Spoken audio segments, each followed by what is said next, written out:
ഇത് ചേരനല്ലൂർ മഞ്ഞിമക്കവലയിൽ ഇന്നലെ രാത്രി 11:30 കൂടി ഉണ്ടായ തീപിടുത്തമാണ്.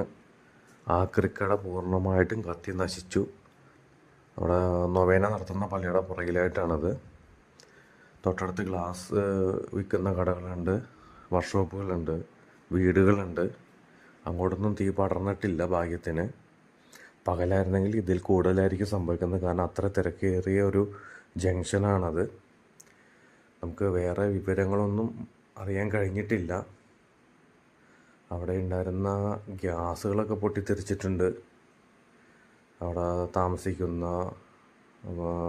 പണിക്കാർ ഉപയോഗിക്കുന്ന ഗ്യാസാണെന്ന് തോന്നുന്നുണ്ട്. കുറച്ചേ ഉണ്ടായിരുന്നുള്ളൂ, അതുകൊണ്ട് വലിയ പൊട്ടലൊന്നും ഉണ്ടായില്ല. എന്തായാലും കട പൂർണ്ണമായിട്ട് കത്തി നശിച്ചു. ബാക്കിയുള്ള വിവരങ്ങളൊന്നും അറിഞ്ഞിട്ടില്ല. ഇന്നത്തേക്ക് എന്തായാലും അറിയാൻ പറ്റുള്ളൂ.